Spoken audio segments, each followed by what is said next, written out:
Hi, I'm the producer for Dearest Brother. One of the most important job roles for a producer on a student film is managing all of the paperwork. Doing this will probably seem incredibly boring to most people, but without it, we're not able to start filming. For example, in order to take out equipment, we have to fill out a risk assessment form. This is what ours looks like. We have to put in as much information as possible in order for it to be approved. We'll put a description of what we're planning on filming here, the names and contact information for everyone involved there, the location we're filming in, and even things like the nearest hospital, the nearest police station.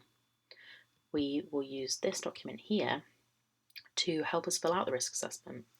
It goes through what could go wrong and what measures we could take to minimise the risks. We then decide what's relevant for our project and input it down here.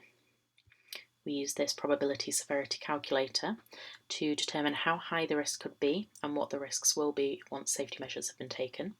We need to get the risks between 1 and 4, this green section here. And when booking our equipment from the university's equipment loan store, our booking won't be approved until we've sent in the risk assessment. So when planning to film, we also need to make sure we have contributor release forms and location agreements. The contributor release form is important because it's what allows us to use the footage of the participant, and the location agreement tells the university that we are allowed to film where we've said we'll be filming. So both these documents also stop individuals being able to ask us for more money after we've filmed. Some productions may also require an ethics checklist, and the budget is an incredibly useful piece of paperwork as it breaks down exactly what we're expecting to pay for a project. So this is the budget template that I created on Excel and is what I use for the Dearest Brother budget. So this is the summary page, and this is where you can see what we're paying for each of the sections.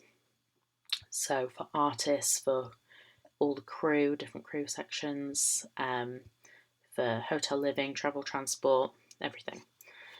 And then it will give us the total of our direct costs and overheads and the grand total.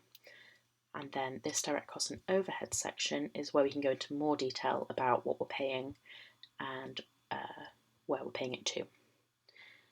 So like I said, this is just a template, so for our budget we didn't need a lot of these sections. Our budget was quite a bit shorter than this, but I'll show you how it works.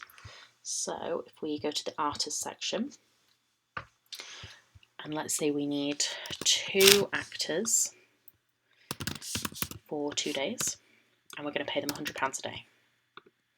Then in the subtotal column, it's added that up for me, so that's £400. And then down here in the total for this entire section, it's added that up as well.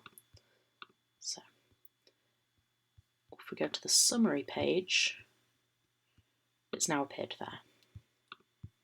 So I'll show you how this works. So we'll go into the presenter and interviewees section, and we'll just put in exactly the same. So 2 for 2 days, paying £100 a day. And then in this subtotal column, we need to click on the box. So in this case, it's I-48. And then we're going to go to Insert, Function, Sum.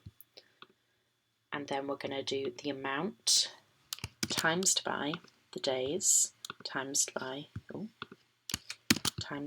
rate. And then we get it 400. And if we do the same amounts again, you'll see it. We've got 2. And then in order to add those both up for the total, we're going to click on the box, so J54, insert function, sum again, and then we're just going to drag for the subtotal boxes and press enter, and it's added it up for us. And if we go back to the summary, it's there as well, and it's added it up in the total direct costs and overheads and the grand total. So this is particularly helpful when crowdfunding money like we did, as it lets you know exactly what you need to raise in order to be able to make your film.